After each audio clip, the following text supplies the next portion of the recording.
Whiti ora ki te whai au, ki te ao marama, whiti ki runga, whiti ki raro, e nunu ki te pōhatu, e nunu ki te rākau.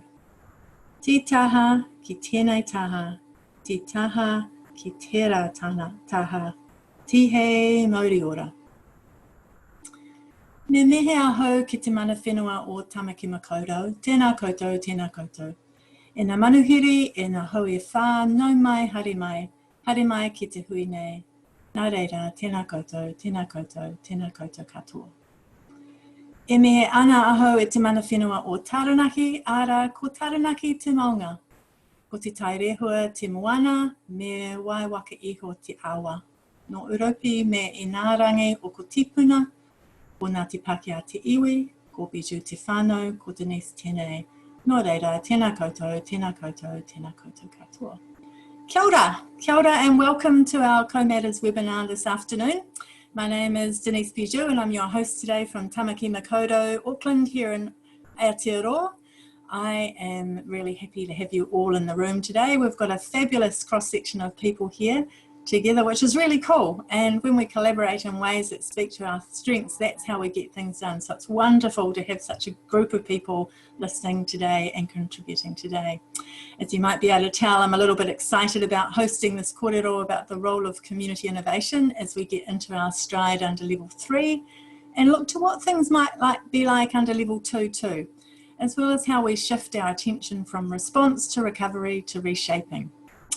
So as we all settle in, I'd invite us to be thinking about some things. What is it that we, in all our roles, whether that's on the ground, in planning, strategy or policy development, what are we in our communities, with communities, as communities, what is it that we value and want to keep from our lockdown period? What is it we want to recover from before lockdown? And what is it we want to heal and change? What things do we want to activate together now as we re-emerge and reshape? And the big question, how?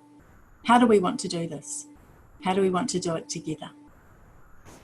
I imagine many of you have been following uplifting stories of community during lockdown, and many of you will also have seen and listened to some really challenging stories in kōrero too, much of which is not new. We may be in the same storm, but there are many different waka and many different states of repair too. And this is why increasingly there are also calls to focus on accelerating out of lockdown with resilient local sustainable communities and to build back better, with consideration for the four well-beings, a quadruple bottom line of social, cultural and environmental outcomes alongside economic outcomes and results that matter to local people and local places. How becomes a really critical question to answer. How might we weave innovation and adaptation into recovery in ways that benefit and uplift everyone? What are the roles for us collectively and individually? Because we each and all have roles in this, the making of what's next. So today's webinar is about being courageous. It's about working together now in ways that bring the futures we want into being. We need to imagine these futures and believe in them enough to act with kindness to make a difference. Applying what we know, learning as we go. It's no small task, but we already have great groundwork and existing knowledge to build on and to work with. And we will be exponentially better at it if we work together in ways that leave no one behind, that work for people in ways that matter to them. Luckily, there are quite a few of us thinking similar things, and I'm joined by three very wonderful people with a bounty of knowledge and thoughts and ideas to share with us all. Joining me this afternoon are Kate Cherrington. Kate is a trustee of Miria Marae in Waimio and is an active whānau member within Ngāti Hine. She was the Kaihui Ariki representative on the Waikato Conservation Board 2014 to 2017, a council member with North Tech in Whangarei, and most recently appointed chair of Te Pūtea Whakatupu, a Māori philanthropic trust. Kia ora, Kate, and welcome. Tēnā koutou e te iwi. I raro te maro o ku mātua tūpuna anō te mihi. I te taho tōku pāpā no Waimio I tupu ake ia I roto I ngā repo o Waimio. Te kapotai hoki ki Waikare. So, kia ora everybody. Look, on my dad's side, he was raised in the swamps of Waioomio, Ngāti Hine, Te Kaputai, Ngāpuhi Whānui, Te Iwi. On my mother's side, we were raised at the bottom of the South Island, Motu Pohue, Murihuku, in Invercargill.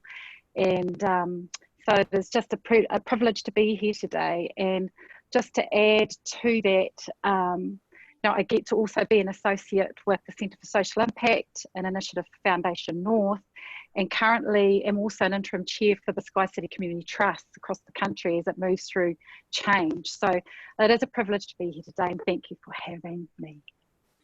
Thank you. Lovely to have you here, Kate. We also have David Wilson. David is founder of Cities and Regions Limited, an independent research consultancy. He was CEO of Northland's Economic Development Agency, Northland Inc. from 2013 to 19, and director of the Institute of Public Policy at AUT from 2010 to 2013. He's the immediate past chair, director and fellow of Economic Development New Zealand, a member of the Independent Advisory Panel for the Provincial Growth Fund, and a director of the Bee Institute. Ngā mihi nui, David. How are you doing today? You're on mute, David.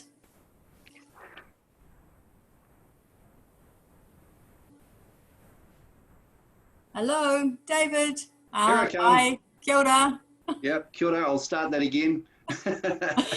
Kia ora te whānau. My name's David Wilson. I'm very much Pākehā, but fourth generation Kiwi. My whakapapa on my father's side goes to Cornwall, so I'm quite like a Cornish pasty every now and then.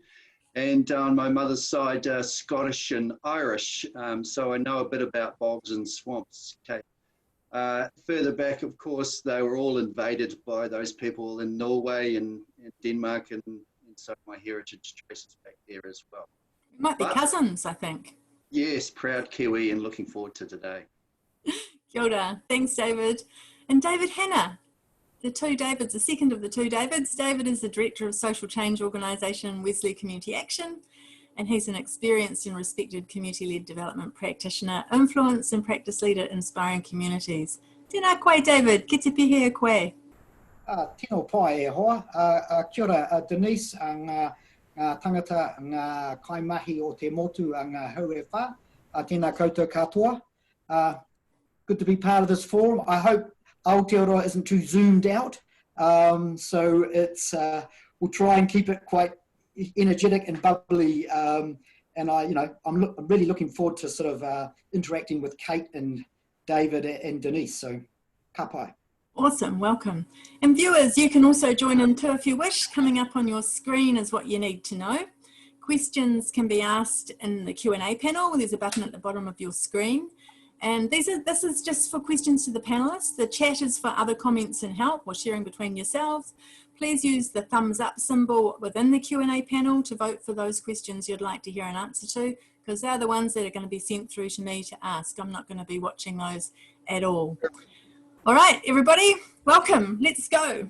To get us started, David Wilson, tell us a bit about what you've been noticing over the lockdown period and since we've moved into level 3. What's sitting on top for you when you think about recovery? Mute, sweetheart. Oops, probably shouldn't say that.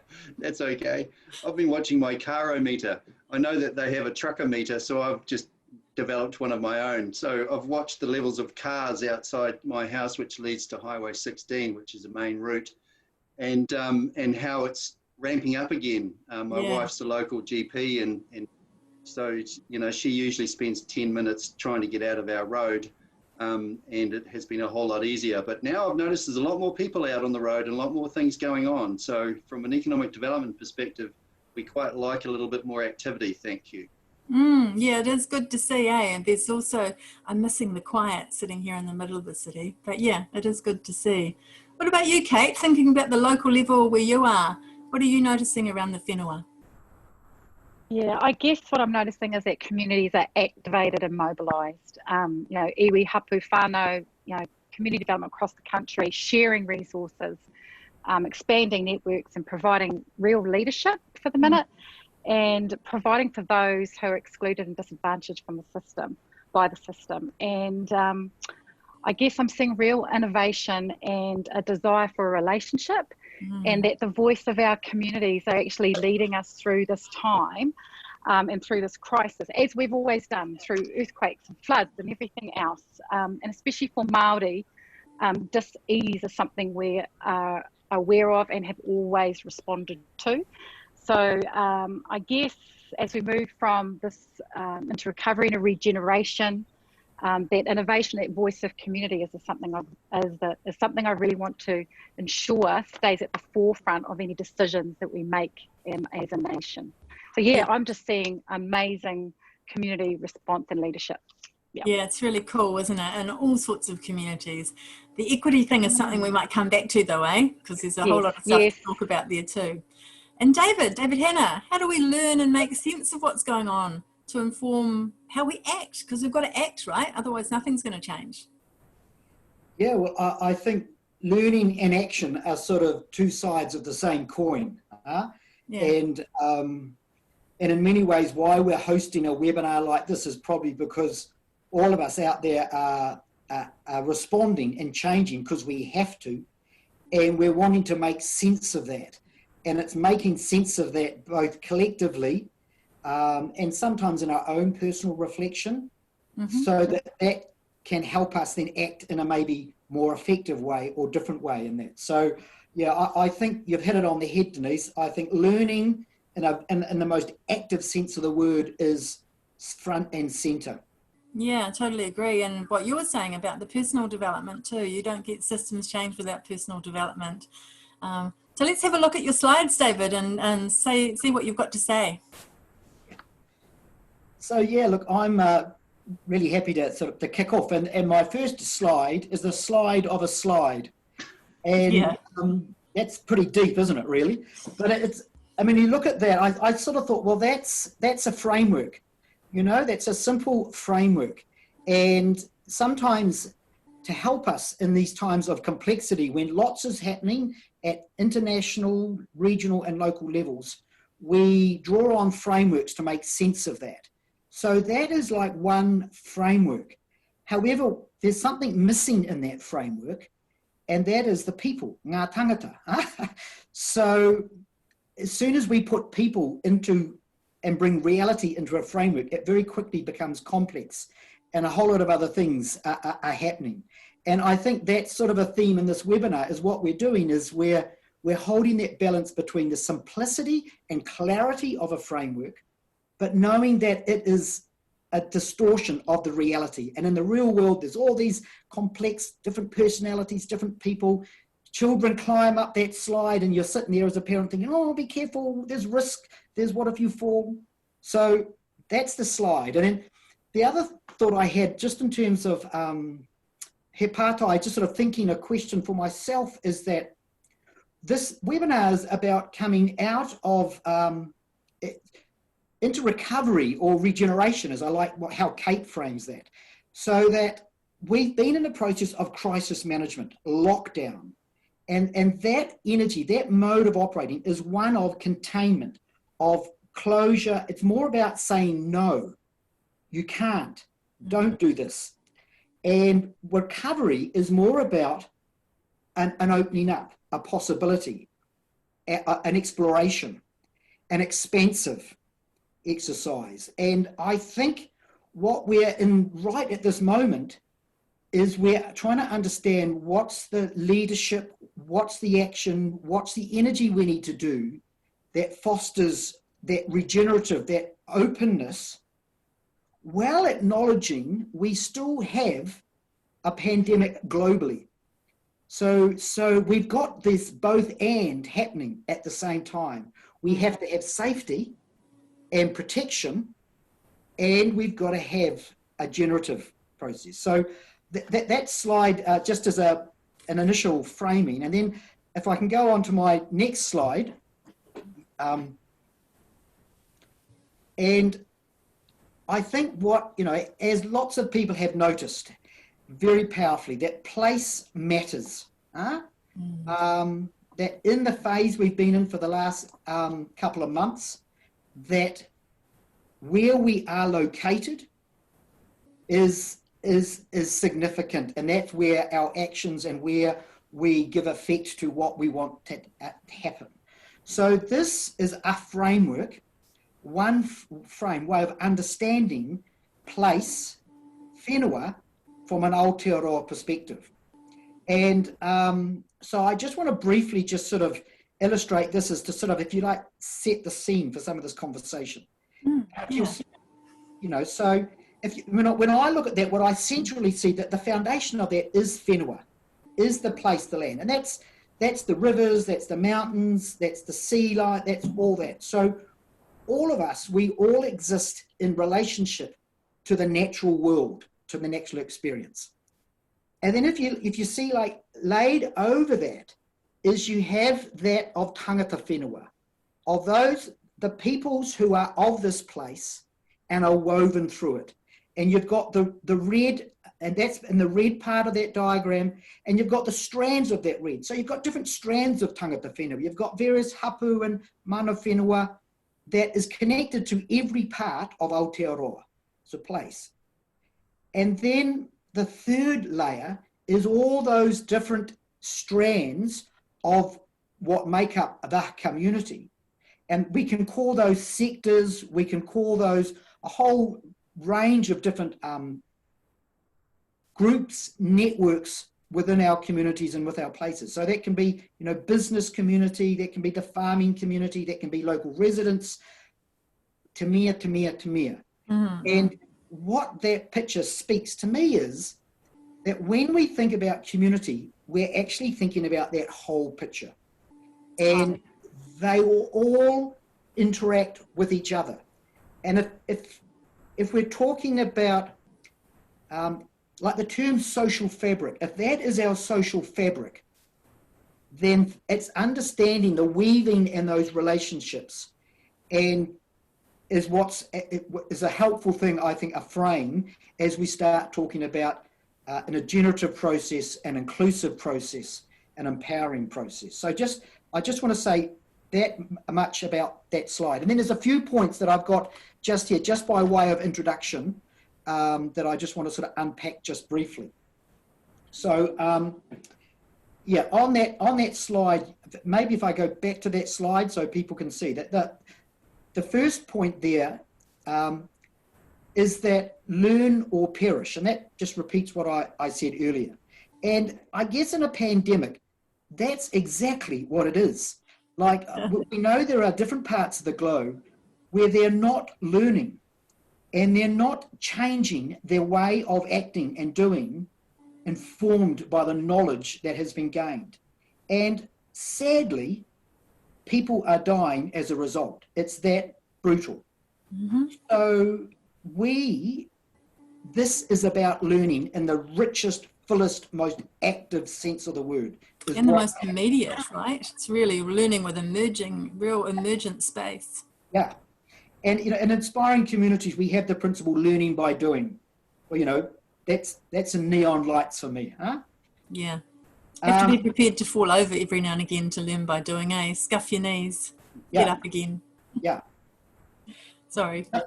The other one that I hear is, you know, that phrase, like, we're all in this together. And at the same time, our experiences are very diverse about how this is impacted. Yeah. So if you look at that diagram there of the whole, the social fabric, you've got the totality that we're all affected by the pandemic, but different parts of our society are impacted really differently. So you've sort of got this paradox there, you know, between we're all together, but actually there's some really unique different things. And so, you know, my learning, which I continually need to be reminded to learn, is that when holding, the ability to hold a paradox is embracing the both and rather than the either or. And the old way of thinking is sort of say, do we do X or do we do Y? Is it a winner or a loser? But I think this frame, this way that we're learning to think differently is about both and holding those paradoxes together. Which in a sense moves into that next point about grasping the big picture and locating oneself in a place. Now, I think, and we need to hold the big picture. What does that mean? Well, what's the link between the forest fires that ravaged Australia in January and the Amazon jungle, and the drought that the farmers in the Hawke's Bay and the North Island are experiencing, and the floods and the pandemics? Join the dots. What's the connection? The big picture is that our ecosystem is under stress. Now, that can be overwhelming. Sometimes when you hold all that, it can be quite a heavy load. However, I think the strength of a community-led development approach is saying you've got to locate yourself. So I'm in this community. I'm in Pitaoni.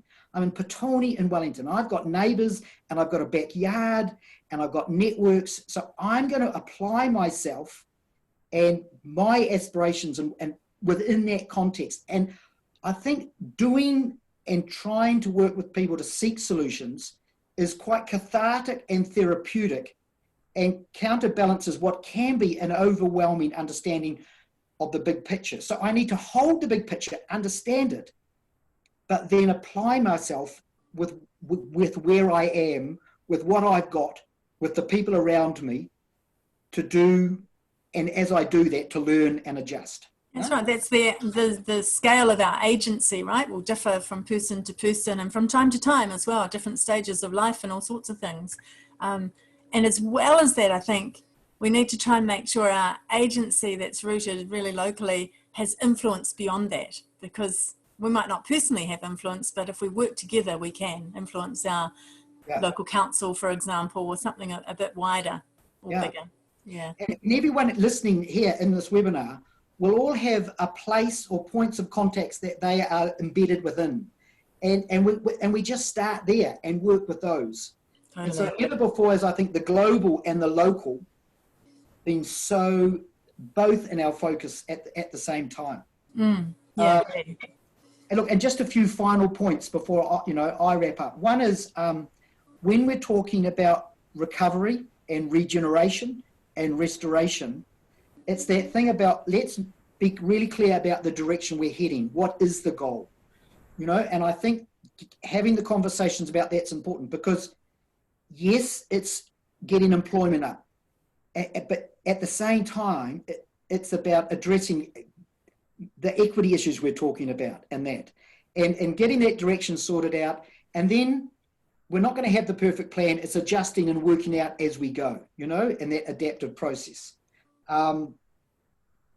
What's reminded for me when I look at that, the picture of the social fabric, te whakawhana ki a hapori, is that no one strand, no one sector, no one person, no one organisation, no one political party has the answer, the total answer. We need to flesh out the effective way forward in relationship and in combination with all that. And in doing that, that's possibly going to force us at some points to sit at the table with people that we don't usually sit at the table with. They may don't like even, that collaborating with the enemy kind of thing, because actually we are in it together, like it or not, which says in some ways that everyone has the answer or part of it, and that there are many answers too. Yeah. Just to go back to complexity and simplicity again. And so what skills am I going to have to learn to be able to sit at the table with maybe a group that I haven't really got on with or haven't liked? I'm going to have to learn some humility, some respect. I've still got my views that I want to offer forward, but I'm going to have to actually be a lot more open in terms of trying to understand the part of the insight and knowledge that they have that I've in the past wanted to ignore. So that's I'm sure that's at times frustrating, but I think it's a rich process. And that's also the learning too, isn't it? Being open to changing. Yes, you have your views, but actually if we're going to move together, you might need to change those. It's not just enrolling others into your views. It's coming with an openness that's prepared to learn and work together. Awesome. Yeah, and look, my final point in that is about the power relationships. That through all of this, there is powers being exercised and there's certain groups that have access to it more and others that are shut out from it. I mean, I like to think in some ways that community-led development by, you know, a group of people in a street, in a neighborhood, seeing something needs to be done, or there's some people that are more struggling, and them organizing to help out, which I'm sure we've all seen in our different communities. That is a process of empowerment. That is a group, that is a way of actually people stepping into and claiming and acting out and trying to have something to happen. And that's important. And then I think if we go back to that the final diagram, the diagram which has so clearly the role of tangata whenua and the various strands of tangata whenua in that, you know, that speaks to our tiriti relationship. And, you know, what is the opportunity in this whole process where we can really give effect to that partnership that was envisioned in the treaty, that understanding as a way of actually, you know, using the indigenous knowledge and wisdom and insights, and how can we weave that into and help the transformation process. And Totally. there's shifting and power in that process. I loved your use of the word shift, and unless you've got anything else burning to say, David, I'd like to take that over to Kate. Whakawhānaki a hapori is fundamentally tangata whenua and rooted in te wā, I mean, being place-based. And of course we have a treaty. So what about the shift in power? What are you thinking, Kate? I shouldn't put words into your mouth. What are you thinking about this? Well, I think that, this framework definitely acknowledges tangata whenua at every step, because this is not actually about a conversation about protecting our rights and interests as Māori, right? It's about acknowledging that We've got a frozen Kate. Solutions and innovation.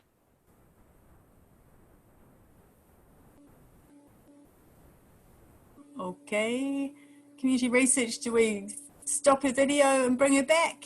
Oh, there she is. Beautiful. Hello. Anyway, sorry. Must be my excitement.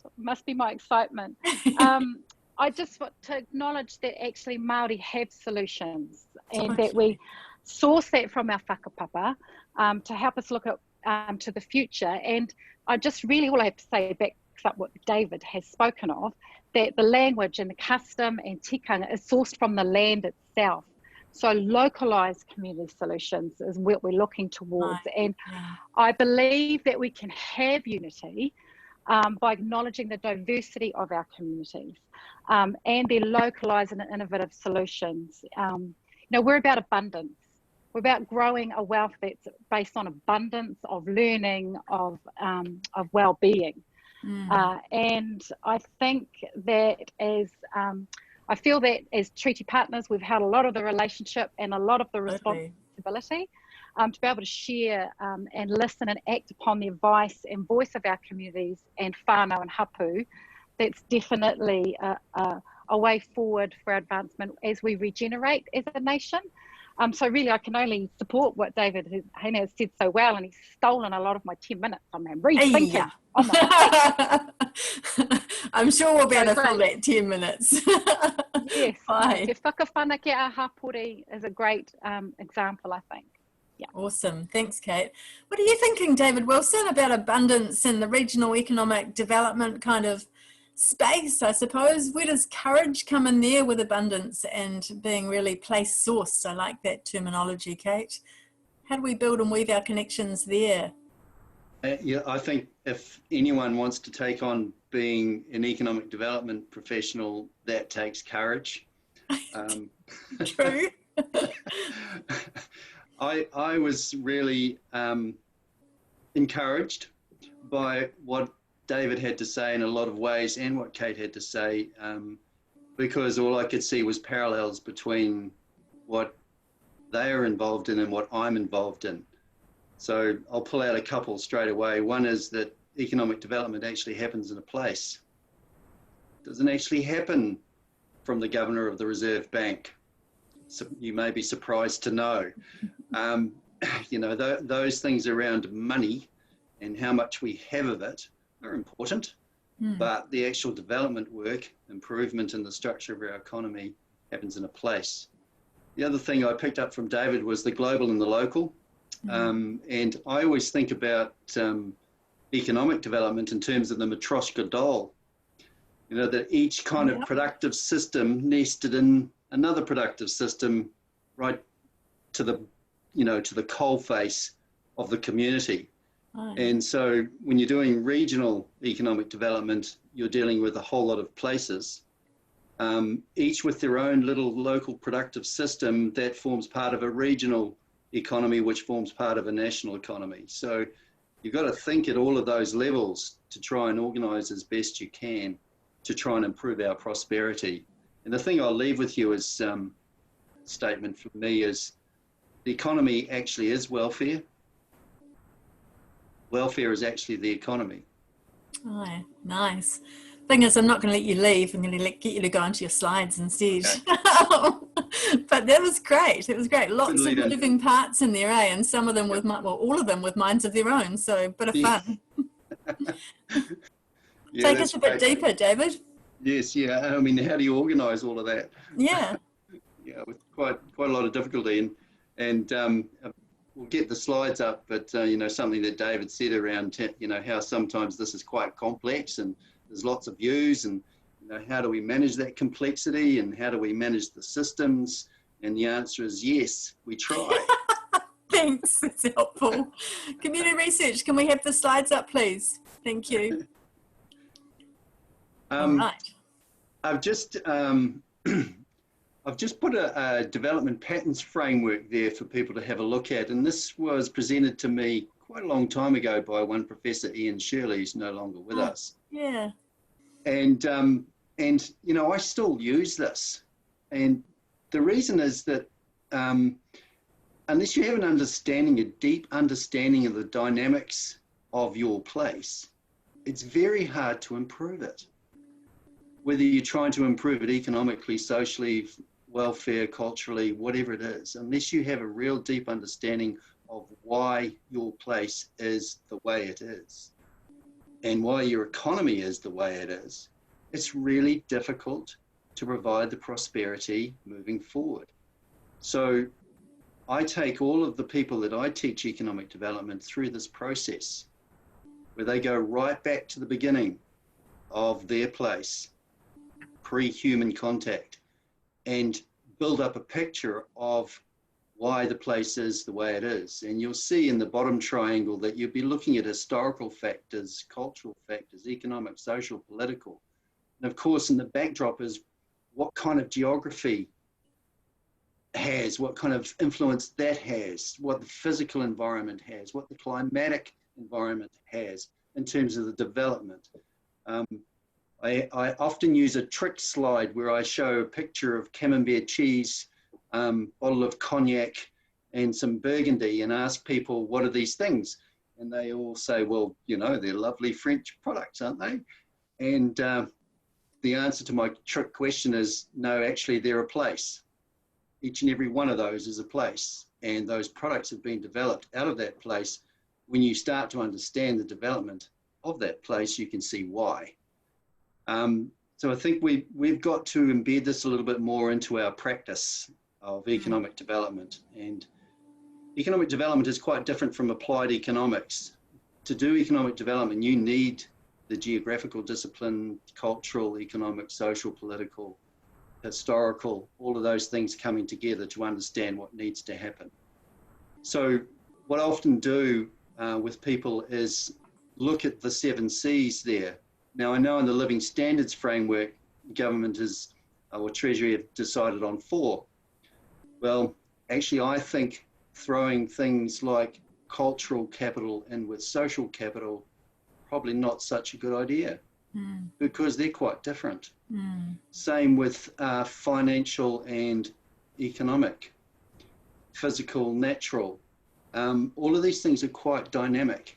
And to have a good understanding, to give you a baseline of where you start in terms of your development, which, you know, we'll interpret broadly as improvement, you need to have a good understanding of all of those dynamics. So that's where I start, and that's my kind of statement on the slide, is that regional economic development, or economic development generally, is the interaction between place and economy. Yeah, really place sourced again, eh? What Kate was saying. Yeah. Yeah, it's the basis to everything. So let's just jump to the next slide. Yeah, and people, please ask your questions in the Q&A panel as we're moving through. Love to hear what you're thinking and what you're wanting to ask. So just some reflections on this COVID-19 crisis. I saw one scientist describe the disease as novel, variant, and complex. Novel as in new, variant as in it affects different parts of the population and different populations generally in different countries generally. We don't really know why. Some have it more seriously than others. And it's complex in that we have no real answer at the moment to a vaccine or even managing the disease other than tried and true and tested ways of attending to sick people. So we, identify the symptoms as quickly as possible and try and ameliorate those, but we have no real answer aside from that at the moment. So it is, kind of frustrating. And on the other side, from where I live in the economic development side, it's all of those things. This is new, it's having a varying effect, and it's complex. We haven't actually had a crisis like this before. We get some ideas from previous crises. We look at the global financial crisis, for example, or we look at the Spanish flu pandemic. Those things are really kind of instructive, but a lot of things have changed in our context and our environment from both of those things. Now, if you relate to what's happening in our regions, every single region, every single community, and you look at the economic effects, they vary. So Queenstown right now is being affected quite differently from Northland, which is being affected quite differently from Southland. Now, none of us could have predicted any of those things. So we've got to really grapple with it as best we can straight away, get as much information, get as much understanding, and try and address this. And I'll just go back to what David said before, getting that diversity of view together around how we address this thing is absolutely vital, absolutely vital. And in the economic development practice, this has been embedded quite a lot now. And if we could just go to my next slide, we start to think about things like leadership and governance for economic development as the principles mainly around things like being multi-level, multi-actor, and fit for purpose. So multi-level means that we can reach up and down our whole system of government and across, so that we actually understand how that system is working or not. And I'll just throw in here at the moment that I don't believe that in New Zealand we have good subsidiarity principles in how we govern at all. I don't think. Yeah. The multi-actor part, obviously, is how you look across your community or region and pull in those diverse views that can add value to addressing the issue that you're confronting. So obviously you need health, you obviously need economic development, you obviously need business, you need civic sector, you need philanthropic contributions. Those diverse views can help you understand what you're dealing with and help you lead to being able to act. And the fit for purpose part is, from an economic development perspective, we have to decide on economic development projects. We have to decide which projects take priority in an environment of real uncertainty without much information. And we're trying to get as much information as we possibly can. So we need the best people in the right place at the right time with as much information as we can possibly get and as much evidence as we possibly can get to make a decision that's right then.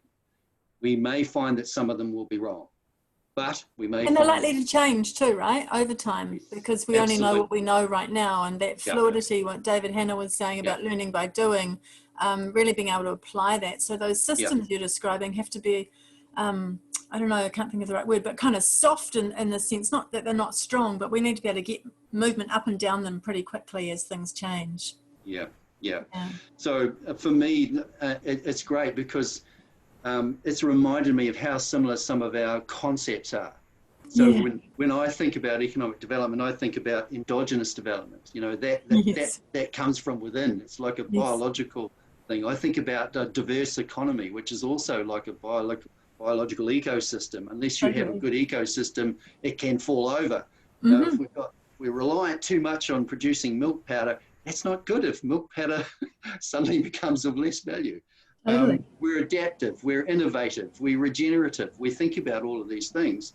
But the main thing is, and I'll echo David and Kate here, is in the end we have to decide on what we're going to do. Yeah. And our goal as an economic development practitioner is fundamentally, in the long run, change the structure of the economy into something that we think will provide for our citizens. That's right. And that's the how as well, isn't it? It's not just what we do, but how we do it and who we do it with, and that power shift, who's making the decisions, what's valued. It's such a multi-dimensional thing. Yeah, that's good. David, Hanna, what's it sparking in you? Have you got any practical examples for us, maybe? Sorry, putting you on the spot there. Well, I think it's so easy to come up with practical examples in the way that David's defined it, because by saying the economy is welfare and welfare is the economy, we've constructed such this binary review understanding. We've said that this thing here is the economy and this thing here is people. So I've got all these examples just from my networks in around Wellington and Pororua community of people who've self-organised and done things that we would look at them and sort of say, oh, that's a welfare thing. But actually, that's also about productivity. It's about social connectedness. It's about a whole lot of the capitals.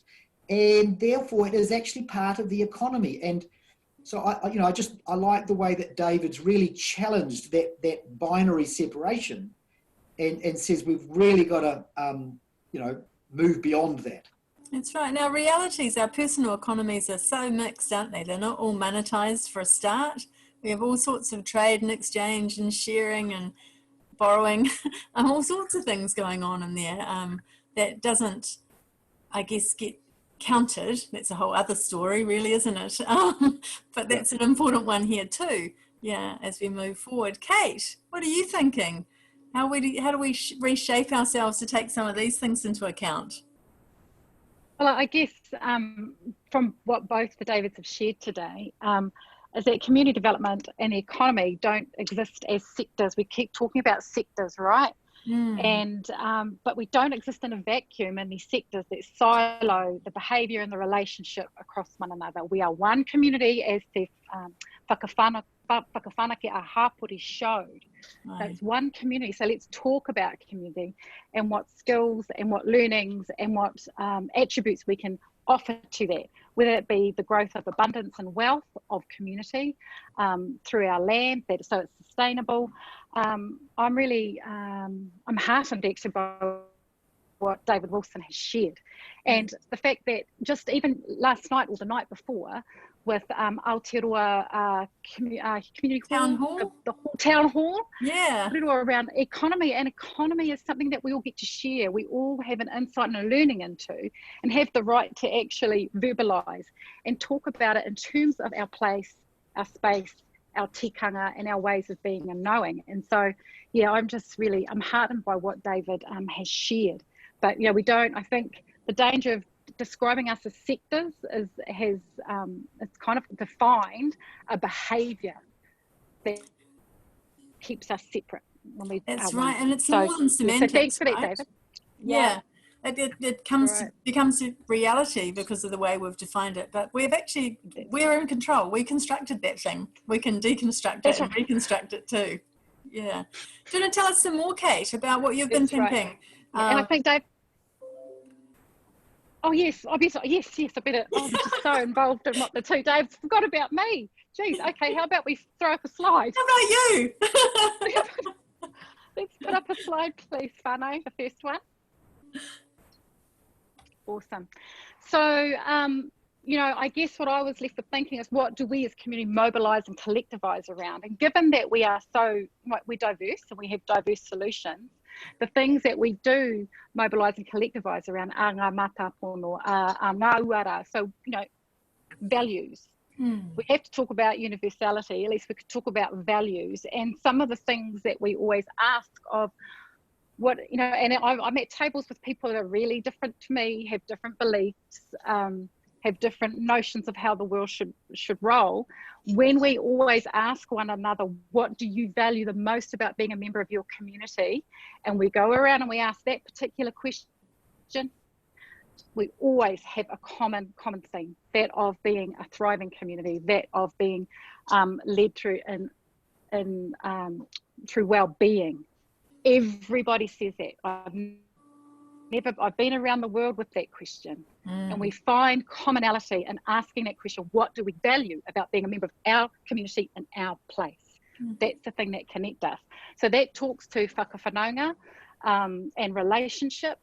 And today, what has heartened me is this conversation is really about place. So it's not just about relationship to one another that we build and we nurture, but it's that with the land and the sea and the waterways.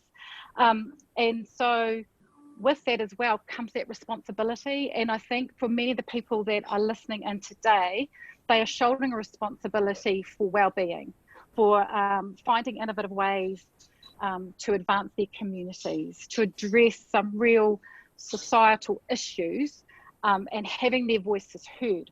So responsibility, those relationships into one another is absolutely important. And that brings us back to te tiriti and the responsibility of that and power sharing, but also sharing a burden of one another, giving, you know, I'm from a community that when the ocean beach shut down, when the oyster boats couldn't go out because there was disease and the fishermen couldn't go out, we were sharing a jam with the next door neighbour with a butter and swapping, right?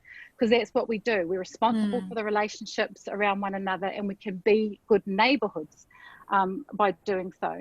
So kauinga responsibility in our relationships, that they are good and that they're founded on principles of balance, equity, which brings us to the third one of tāututu. You know, we talk about mana orite, which is a term that came out of tūwhare toa, around balance, around being equitable and listening as well as sharing, you know, listening respectfully and sharing generously, the learnings and insights that David Hanna has referred to. Another principle that is really important to us is that of toha tukurua. So for whatever learnings that we gather, whether it be from sessions like all these webinars that have been happening and sprouting up in the last 4 weeks, I hope they continue actually, because this has been a way and a format in which to redistribute, you know, insights, learnings, tips, humour, being uplifting, right? So these particular, you know, and sharing a joke, but redistributing that and, you know, not holding it and being matapiko to oneself is really important. But again, when you redistribute knowledge, it's got to be done respectfully and with responsibility and in relationship. Exactly. And I'm reminded, and I'm reminded of an amazing community trust that we're working with, who are wanting to seek a way in which to have a relationship with local iwi, and are really pondering it for the longest time. And I rang the local chair, this amazing woman who I really, really respect, and she said, oh, well, bring a cup of tea, let's have a cup of tea. Why don't we bring our strategies, just, you know, bring them together, let's see what we have in common, and we'll go from there. It did not take long. Things don't have to be hard when it comes to a relationship. Come in with something that's common, and then acknowledge the diversity of some of the ways in which that you do it. So redistribution of our resource, redistribution of our thinking and our time, and of wealth, might I say. Yeah, say that. That too. Gathering it in a little pile in the corner is not helpful. No. But really across it all is aroha, and it's not, you know, I don't use that term lightly. For me, aroha isn't that fluttery feeling that I have for my husband. It's not just that. It's actually a deep-seated responsibility. It comes from the gut, and it's a deep respect for our communities and their voice. So, you know, I think of what I've seen and examples of where these particular values have just been ongoing and responsive during this time, and that I would like to see moving forward. Look, you know, we've seen whānau order commissioning agencies, te pūtahitanga, urban Māori authorities, whānau, hapu, iwi, communities alongside of police, local government, central government, respond and provide place-based local solutions that speaks to mana motuhake and actually the self-determination of communities, and that we can take care of ourselves. Sorry, community research, can you put the slide back up just so we can follow what Kate's saying as well? Oh, I'm looking at my own slide. There we go. Yeah. Yes. I'm enjoying the conversation. Didn't want to interrupt, but want to see the words. Yeah, no, that's important. No, so they're here for you. I think what I was talking to, that we're taking care of ourselves in this time of extreme hardship, and as we move to that regenerative space, you know, this should also be this model for how we do this work and recover together. And especially in Te Ao Māori and in our diverse communities, we hold the signposts, we hold the way to recovery because of our knowledge, our systems of understanding the land, the sea, you know, and whakapapa. So I think one of the examples I want to talk to, which is quite recent, are the iwi instigated and led, but local authority supported checkpoints. During this time. You know, this has provided, and also I just heard from a data scientist yesterday who said, look, those checkpoints have given us some data to see that no one else is collecting data on how we're moving between regions at the moment. So one, it provided amazing data, but this was really about the protection of whakapapa and, you know, utilising these values, which are the core of most communities anyway, is what motivated iwi to lead this out, you know, and working with local authorities to do so as equals, and seeking ways to protect the communities. My father's from Waimea, and, you know, the gateway to Ngāti is through the valley there, and that's where they had one of the, we have a iwi checkpoint there. We had one, we've just shut it down. But, you know, and my whānau, my dear whānau, really happy to be of service. And to be described as vigilantes was just absolutely ignorant. You know, what they were armed with was grace. What they were armed with was diligence and a lot of baking. You know, they came down, everyone got fed. You know, that's what they were armed with. And it was actually done with faith. And I just want to acknowledge, you know, the faith, the karakia, and it was done with the faith, karakia, care and protection for the whole community of the North. You know, and in the responses that come out from iwi, we've been told no letterbox is to be left out. You know, whatever we have, we give to all our community. The response is universal, but it's based on, you know, core values of manaaki. And when there was one elderly person was found without food, we all had to take responsibility for it. It went out across every member of our tribe, even though that person may not have been a member of our tribe. We all got a telling off, like, well, how did this happen? Make sure this does not happen again. So that's an example of how, you know, you can mobilise. But really what it came down to, we've always done it, it was just that in this instance, our voice was valued. So it's the value of that voice. The joining up there too, and the power of the invitation from iwi to the mainstream, for want of a better word, authorities, and how people came together. I think there's so much delight in that, and so much to learn to, and so much to listen actually to. Awesome example, and hugely heartwarming. And it's those principles, isn't it, the matapono that can help us through this emergence and this contextual, this space of change and fluidity, because just sticking to what we're going to do, sticking to the knitting, maybe mean that you end up doing something quite irrelevant. But if you manifest, say, manaakitanga, aroha, in all that we do, it may sound fluffy to some, but those are touchstones. Those are the signposts. And whakapapa. That's right. They are. For Māori. They are. And it still acknowledges the diversity of the communities in which we live. Because, you know, you allow for a self-determination, for a mana motuhake for that community to express itself. So if I could have my next slidey thing. I keep seeing slide. I'm like, he's messed up our minds, hasn't he, with his slide without people. Totally. And on this, you can't actually see in the slide. That's right. On the slide, I also had a piece, because it's been made bigger, but it had he waka eke noa with a question mark. And actually, David spoke to this. You know, it's been used as the catch cry of, you know, we're all in this together, he waka eke noa. But you know what? We aren't all in the same boat. We're just not. Some people are hanging on to a rice laugh. Right? Did you hear what I just said? A life raft, I did. Not a rice laugh. They're hanging on, and others might be in a luxury yacht, right? Now, we've all got waka tangata, or we've got waka haurua, and we're so, yeah, I get the point that we are sharing this event that is absolutely global. It's affecting all four corners of the earth, but it's not necessary to say that we're on the same boat. Right. And so, you know, what I really want to push today is that the voice of these communities that are leading us out right now needs to keep leading into regeneration and recovery, and needs to be at the table of policy. You know, and how do we do that? We do that by just continuing with these particular opportunities, I guess, plazas in which to share our knowledge. But secondly, those of us that sit in decision-making capacities, I know we have people listening in today, those of us who sit as funders, you know, the question is, are we ready to be led? How good is our followership? Yeah. You know, we talk a lot about leadership, but how good are we at following?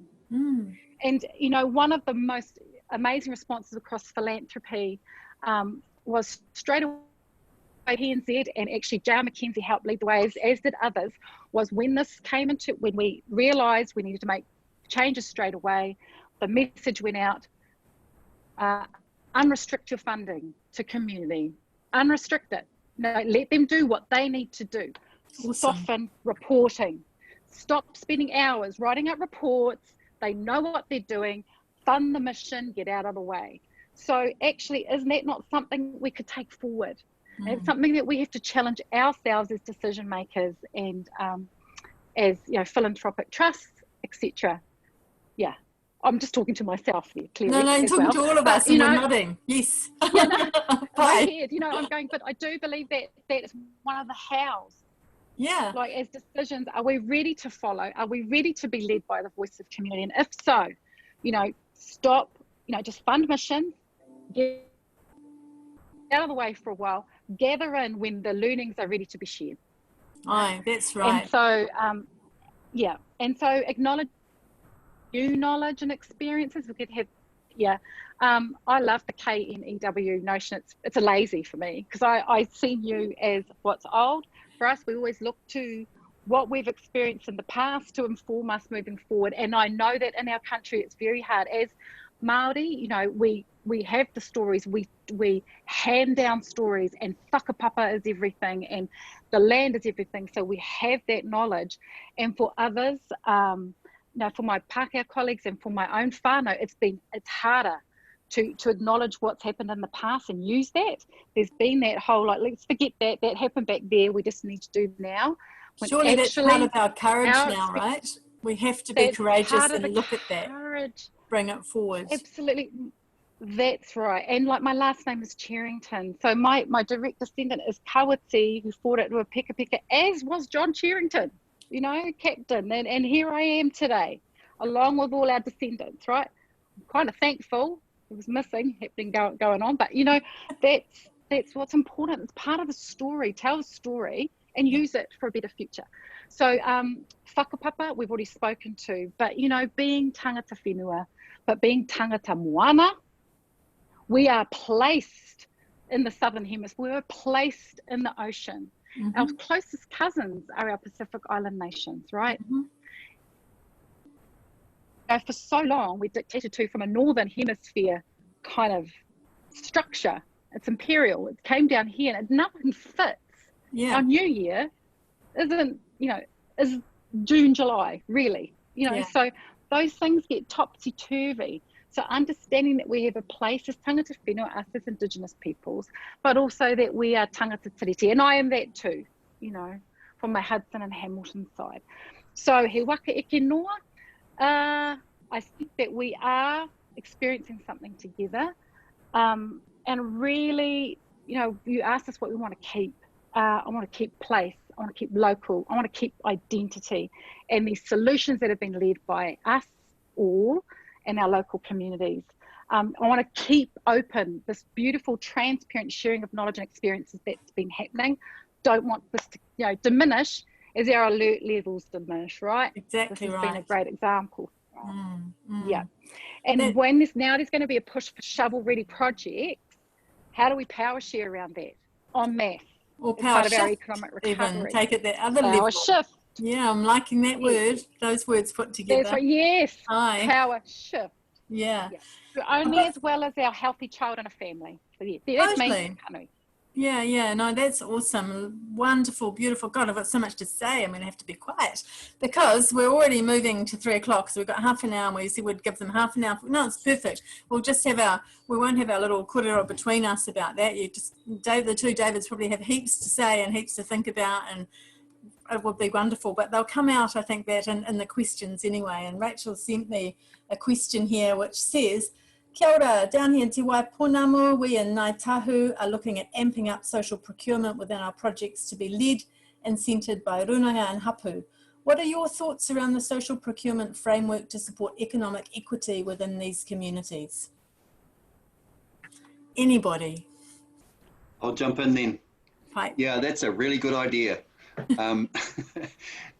Look, every economy, whether it's a local economy or regional economy or whatever, it's all about how the money circulates around in the economy. And I think we're going to be really confronted with localism versus globalization moving forward, because, the whole globalization framework, if you like, has been well and truly tested. So how we can become more resilient, and the way to resilience is through diversity. We can look at new ways of supporting ourselves, community on up. So, I think local procurement is a very good idea. Our economy's been built on old David Ricardo and Adam Smith ideas around competitive advantage and comparative advantage for a long, long time now, 250 years. And this debate will be live and well. If there's one silver lining that's come out of COVID, it's what does the local mean in terms of a global world, and how do those things work? And not to be as extractive. Globalization's been so extractive and diminishing for so many local areas. But what about equity? Not just between local and global, equity within the local. What are you thinking there? Whether it's maybe David, Hanna, bring you back into the fold. Haere mai. Kia ora. Well, yes, endorsing what David was saying there, I think what we've got to understand, a healthy economy is where there's a good flow of things, and it's actually the flow. And if I understand from my limited knowledge of Te Ao Māori, that's like the hou, and it's the everything's got a mauri, but things has to flow through that for it to be keeps it vitality. And the same as with an economy.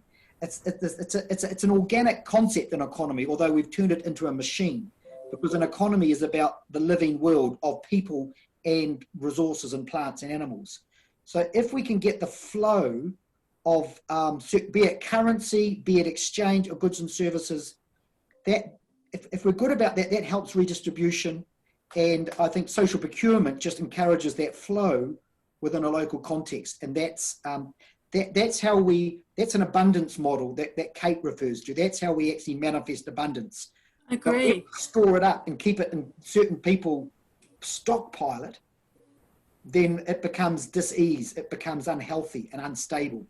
And that whole thing about wealth that you were talking about too, Kate? Have you got an example, Kate, or anybody actually, around where this has worked, or how it might work, something concrete? Yeah. Yep.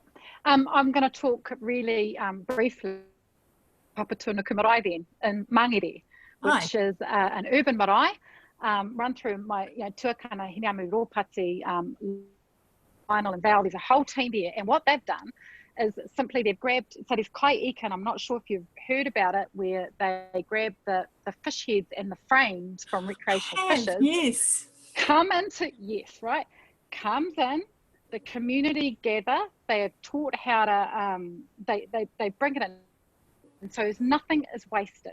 They are taught how to process it into chowder, how to use it for fertilizer, and then there's this cycle, right? It's still a cycle of economy.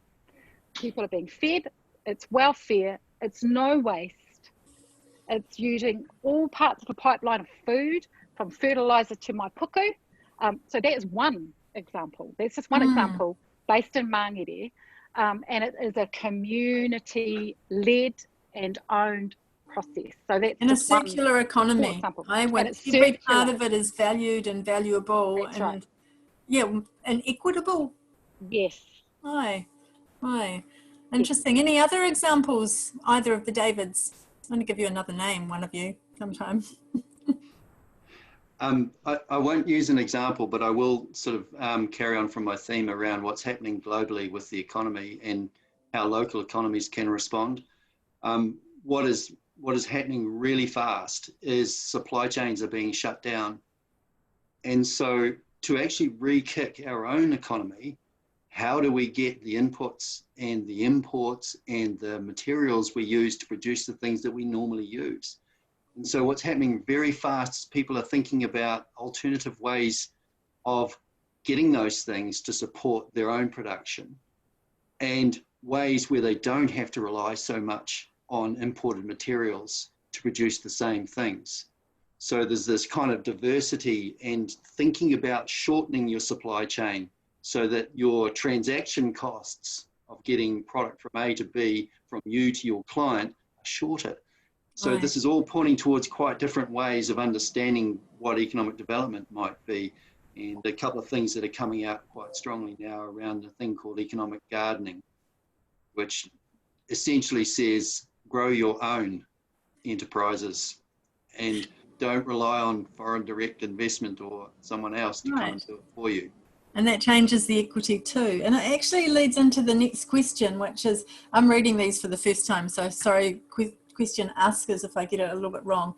Do regions and places have the autonomy and right relationships they need to make the decisions and take action that will enable recovery right now? If not, what's needed to enable this? David Hanna, we'll go to you first.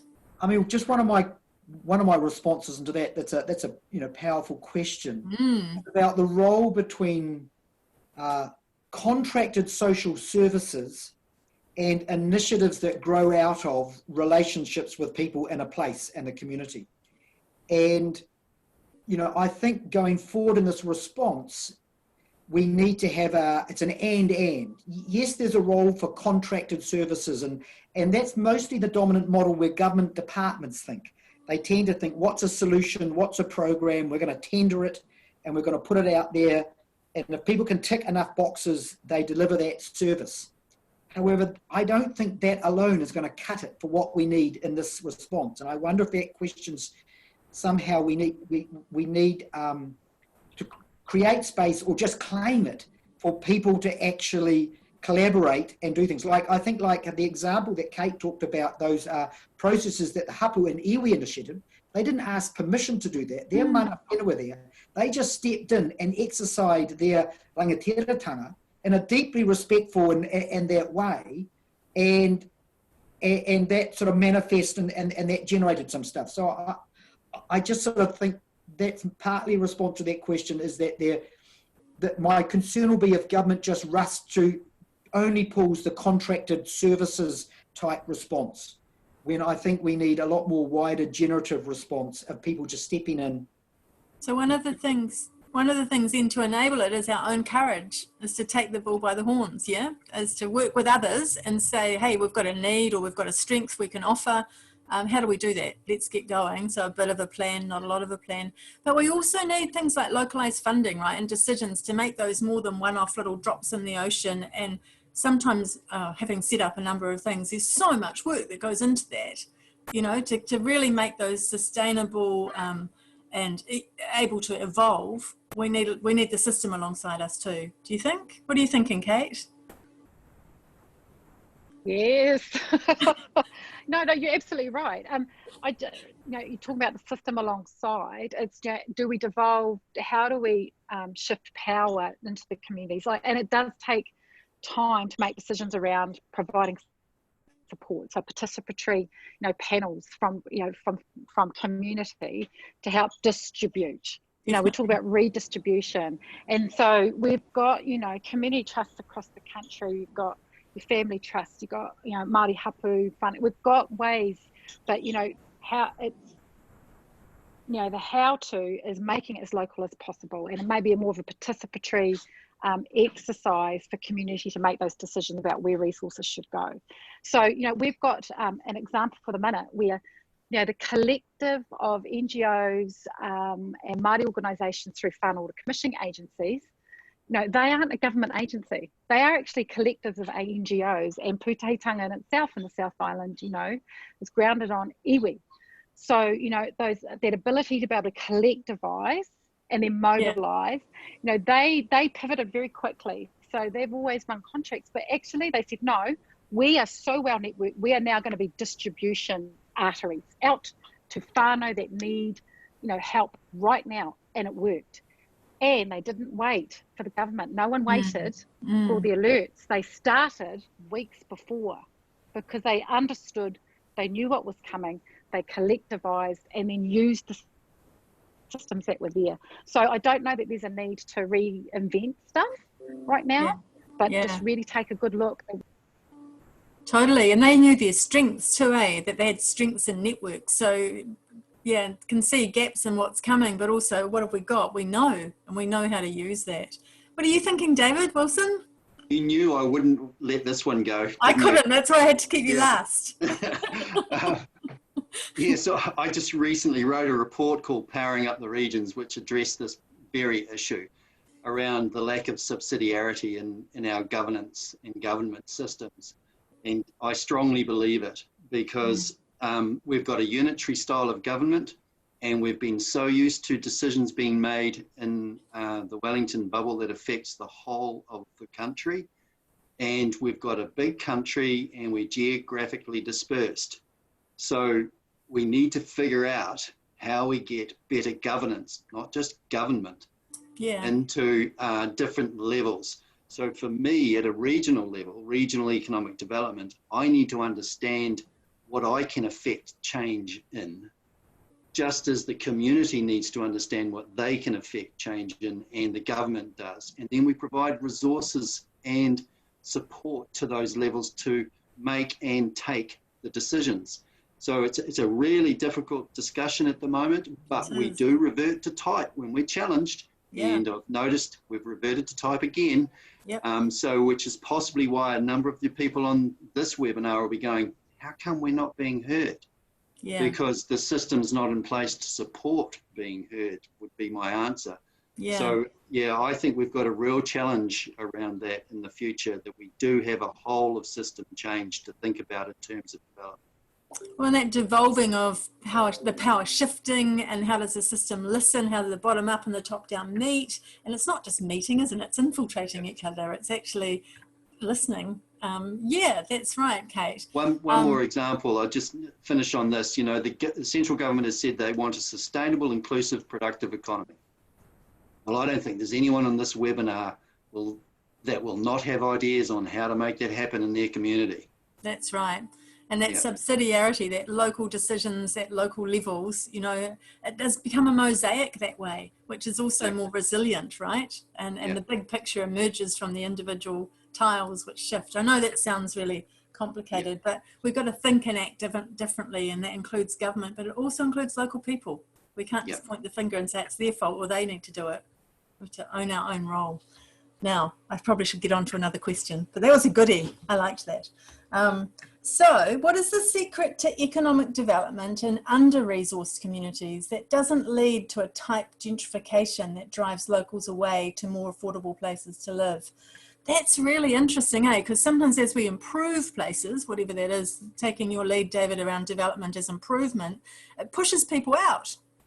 I see it again and again, and it brings people in that push people out as well, their intention or not, or even a kind of a colonization of what was there, and it changes. Even like how tourist spots get degraded because they become tourist spots because they were once beautiful. It's a tension, a creative tension maybe. So what is the secret to economic development in under-resourced communities that doesn't lead to that, doesn't lead to gentrification that drives locals away?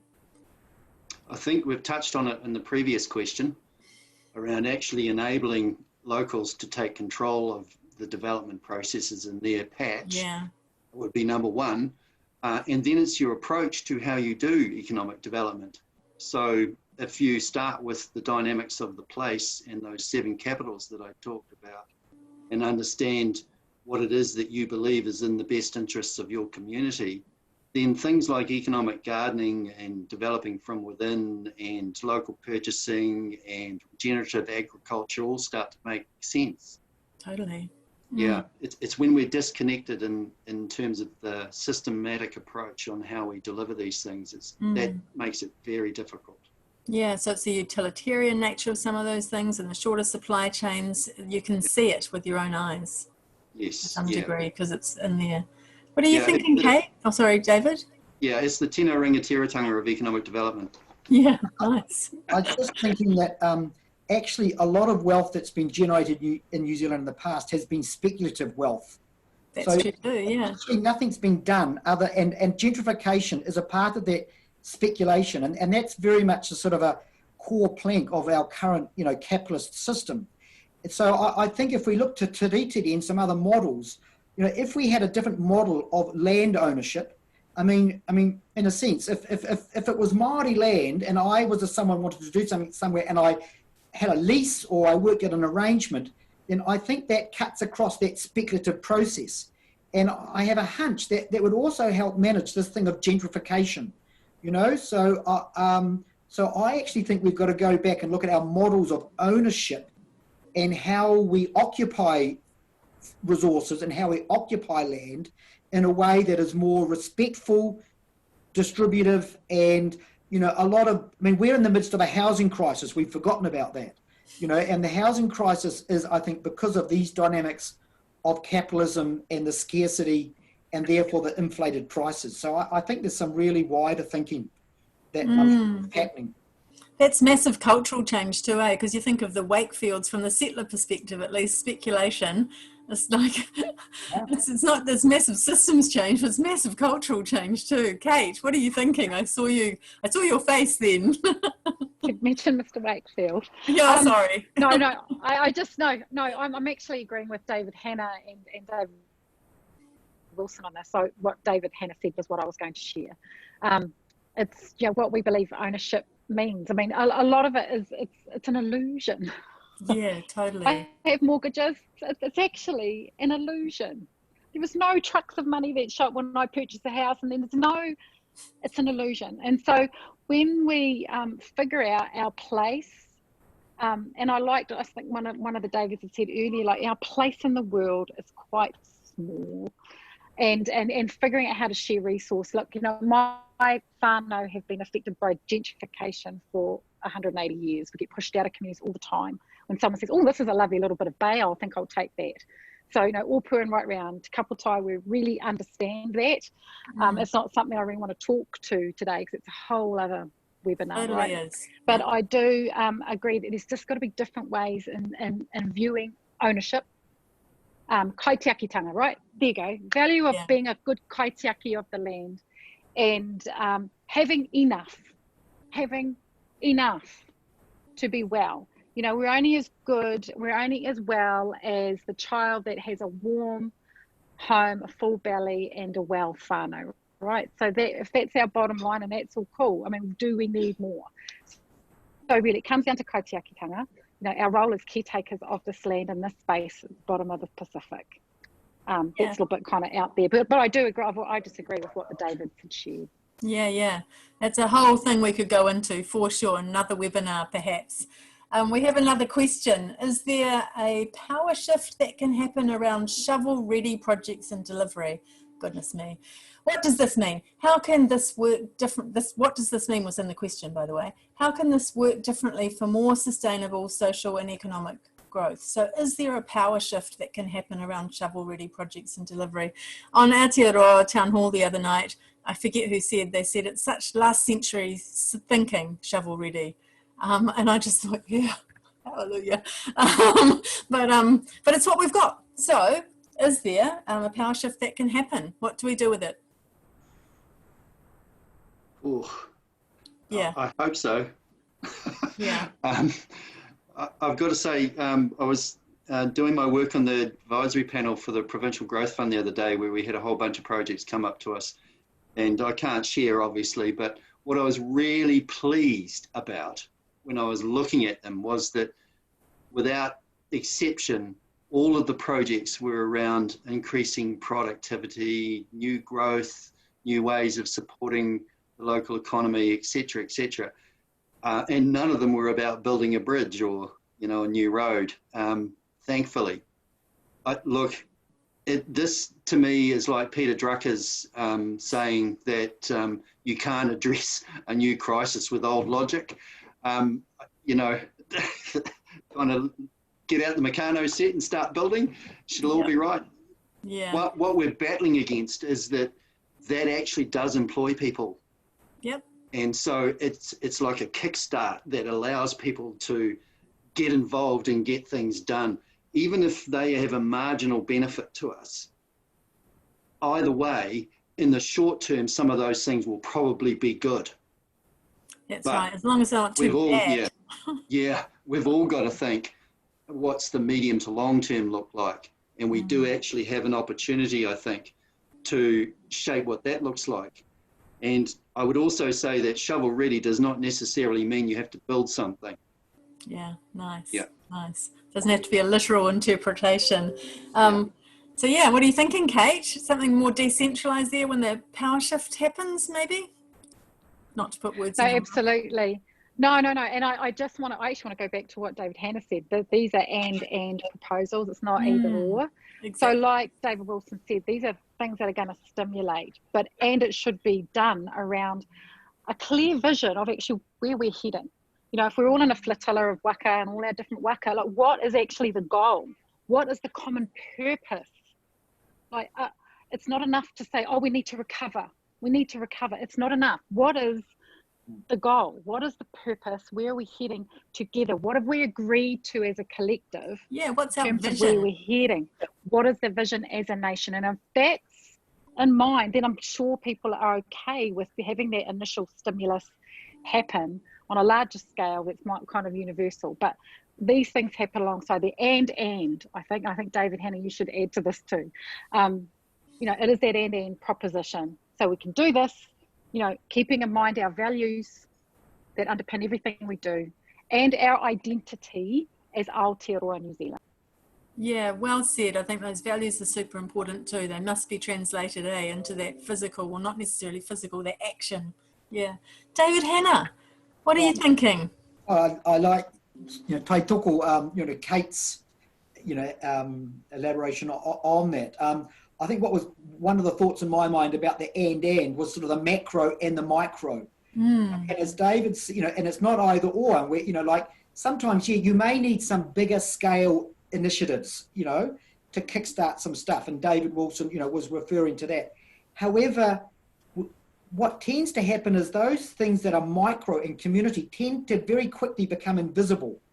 They go off the radar. And I actually think that if we understand the complementary aspect of that, and we understand that micro and that organic dynamic in communities, and if we've got that alive and respected and nurtured, when there is a big initiative, you're going to get far more productivity and multiplier effect and far more gain out of that economic investment.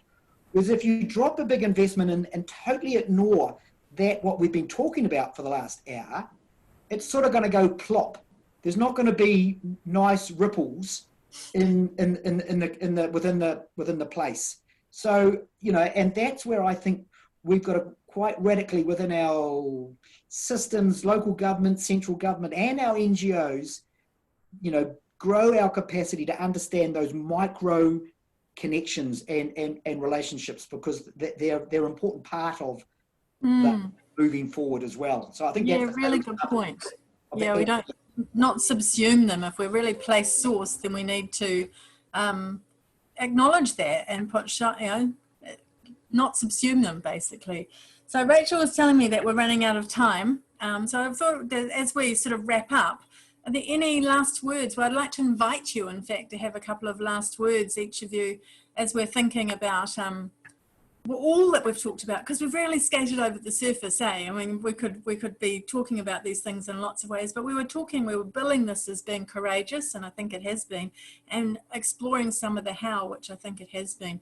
what are your final words for our viewers today around this kind of topic about how we step into the reshaping, the recovery with these kinds of principles and aspirations? Who would like to go first? Okay. Because then the other two can have the last word after the economist guy. For me, it's like today's been fantastic. And I think it was Kate that sort of said, you know, look, the welfare and the economy are not separate sectors, you know, they're together, they're intertwined. I do think that we're still somewhat separate. Now, I know the economic development professionals are quite separate in a lot of ways from the community development professionals that are working either in government or in NGOs and so on. So my final thought is, how do we actually join this system up better? I know when I was running Northland Inc., the first thing I did when I arrived at the Regional Economic Development Agency is think about the programs of work that I need to get going, and what was top of mind: investment, business development and support, Māori economic development, tourism, getting a regional plan together and with some big projects in it, which will have long-term, effects. But to do the local economic development, why is Kaikoui so different from Kirikiri? You know, how do we actually do that place-based stuff? Man, that was hard. And I just could not get to it. I would have done anything to have some groups joined up to the wider kaupapa that I was trying to put through. So yeah, how do we join this up? Well, that's an opportunity now, is to bring some people together that can help with government. Not that government's the answer to everything, but actually to start looking at some of those things. Yeah, appreciate that. It is community economic development, local economic development. This is very hard, very place-based. Kate, I'm going to go to you. What are your last words? Well, I just want to mahi to David Wilson, and actually, you know, what will carry this through, and you'll still be able to contribute, is the fact you've got these relationships in the north. Doesn't matter what hat you're wearing, still advance it. And I guess one of the last things that I want to talk about, and we've talked about what we want to keep, you know, what we want to endure, but the things that we might want to lose would be racism, would be communities experiencing disadvantage and exclusion from a system that won't privilege their leadership. Now, that's the stuff I want to lose, because we all know that the innovation comes from the heart of our communities. And so I actually want to, my final words are a mihi to everybody that's listening or who registered, you know, from the bottom of the south to the top of the north. You know, I have a really privileged role where I get to work with Awarua Whānau Services in Bluff, all the way to Korowai Trust and Kaitaia. And, you know, I just want to mihi to all those local libraries, the whānau order commissioning agencies, Te Pou Theatre, you know, the arts. We haven't even talked about the arts today. No, we didn't. For every inventive child or young person that actually deserves a voice right now, because they are our future. They're taking care of us when we get even more grey than what we are. And I even want to mihi to my mum's knitting group in Owanaka. You know, these are the things that uplift. You know, right. And so I want to mihi to everybody that's registered, that's come on board and actually taken time out of. Most people are super busy. They don't have time, you know, for this, because they're out, you know, they're out of being of service to their community. So I want to mihi to everybody that's chosen to take time away from their busy schedules and their families to listen, and if they choose to later on. And I just want to mihi to the Davids and Denise, to everybody that allowed me to have a voice in this platform. Awesome. Kia ora. Beautiful, Kate. That's right. And that's the we're better together stuff too, eh? That's the fine grain of our weaving, our social fabric that we were talking about too. Yeah, I totally echo all of those things. David, Hanna, before I finish off, what are your last words? Just, I mean, at a personal level, I know my own journey over this last few weeks. I have, you know, like on this webinar, I have upswings of excitement and clarity, but I also have points of sort of losing the plot, getting overloaded, energy being really low. I think Zoom sort of feels like it sort of sometimes sucks energy out of me.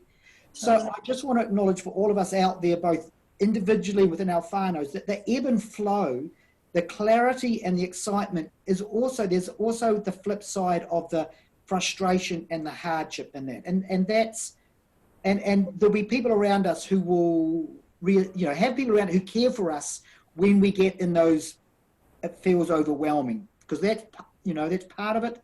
And my last word is, this has been exciting. There is the risk of romanticizing community-led development, because it gets frustrating, it gets messy, it's beautiful in its messiness. And, I think what we've highlighted, that there is actually some frameworks and tools and knowledge that, like the Inspiring Communities Network, we've really been trying to harvest and put a spotlight on, because that knowledge sits in different communities, be it the knitting group, be it the kapahaka group, it's embedded in community. So, but let's not sort of just make it all, motherhood and apple pie. It's it's like that sometimes, but not always. That's for sure. Totally. Well, those are lovely last words. Thank you, and all so pertinent. I really want to thank you all three of you, for sharing so much with us today, and thank everyone who attended today as well. We're going to go to the screen now for some of those things that you can move to next. As David Hanna said, there are lots of things within Inspiring Communities, but also out there. There's so many frameworks that can help make sense of some of the swirling thoughts that we might have at different times, and we do try and gather some of those things. Inspiring Communities tries to gather some of those things. So there's a third webinar in this series on the 3rd of June. I should read the slide that's in front of me, where Barbara McLennan will be talking to people around, for leaders from around the Eastern Bay of Plenty, to talk about how supporting local wisdom is fundamental to regional sustainable growth.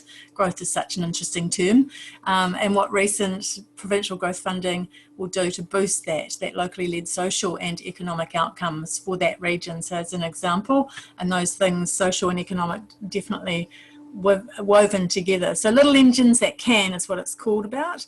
And you'll get details about that directly to you as an attendee to this webinar, so you can register to join that if you would like to. You can also connect with Inspiring Communities in a few other ways as well. If we can go to, thank you, the next slide. To support you in your CLD, your community-led development mahi and learnings at this time, you might like to join a virtual community of practice. They're small groups, as up on the slide there, and they're free all throughout May. They were free in April as well.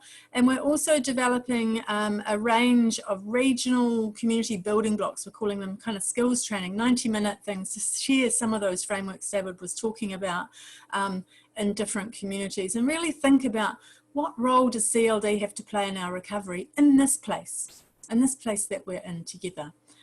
So have a look at those things there and join in. So I really hope everybody enjoyed our kōrero today. I certainly did. There's so many things that we could have talked about, and I hope we covered for you viewers some of the key things that matter to you. I'm going to close us with a karakia, so invite you to join into that.